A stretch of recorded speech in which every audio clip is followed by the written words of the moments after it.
Shalom, selamat pagi Bapak Ibu Saudara-saudariku yang terkasih di dalam Tuhan Yesus Kristus. Kita berjumpa lagi dalam Renungan Pagi Embun Surgawi.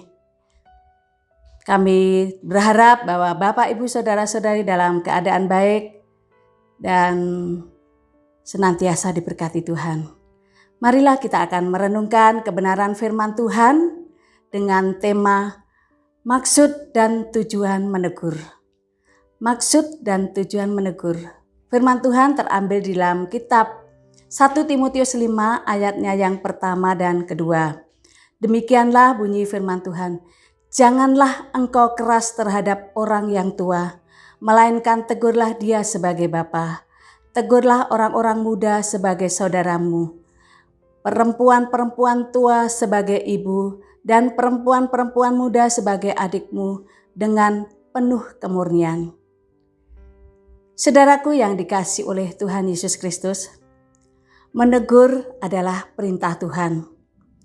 Tuhan Yesus pun menegur mereka yang bersalah. Kadang kita tidak menegur kesalahan yang dilakukan seseorang. Mengapa? Karena takut. Inilah yang disebut takut pada manusia.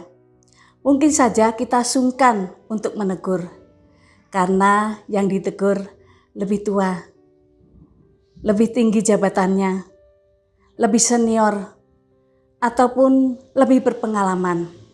Banyak hal mengapa kita tidak mau menegur. Perasaan sungkan, takut, dan gimana nanti kalau ditegur. Kalau kita menegur seseorang, kadang tidak terjadi yang baik, namun sebaliknya. Padahal tujuan kita menegur seseorang agar orang yang kita tegur akan menjadi lebih baik. Itulah maksud dan tujuan menegur. Kesalahan yang dilakukan supaya tidak terulang kembali. Saudaraku yang dikasihi Tuhan, Musa senantiasa mengikuti apa yang menjadi perintah Tuhan. Kadang Musa juga ditegur oleh Tuhan. Karena Musa sebagai pemimpin yang selalu dekat dengan Tuhan, memimpin bangsa Israel menuju ke tanah Kanaan. Menuju tanah perjanjian yang sudah diperintahkan. Menggembara selama 40 tahun. Namun Musa tidak sampai masuk ke tanah Kanaan. Saudaraku yang dikasihi oleh Tuhan, bagaimana kita harus menegur seseorang? Kita harus menegur dan melakukan dengan benar, penuh kemurnian. Oleh sebab itu, usahakan saat kita menegur itu setelah terjadi pelanggaran, jadi langsung, jangan sampai ditunda-tunda. Pelanggaran yang dilakukan ataupun kesalahan, lakukanlah sesuai dengan firman Tuhan. Sesuai dengan firman Tuhan adalah menegur dengan 4 mata. Jadi saat itu bersalah, kemudian kita menegur dengan 4 mata. Agar tidak merasa malu dan menerima dengan kasih. Agar berubah.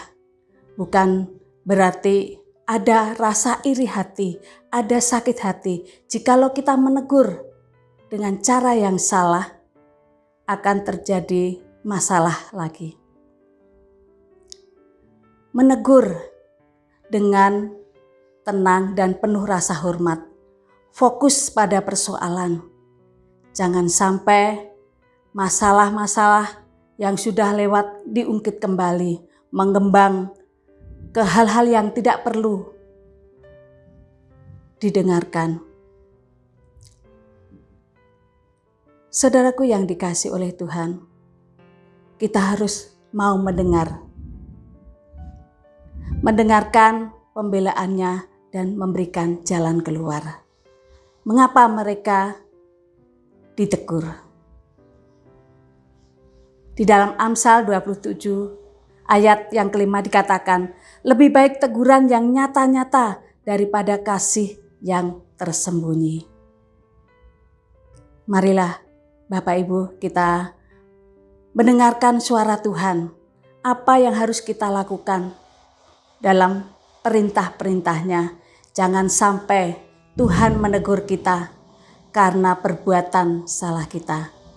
Hidup kita hanya tertuju kepada Tuhan Yesus, Sang Pemberi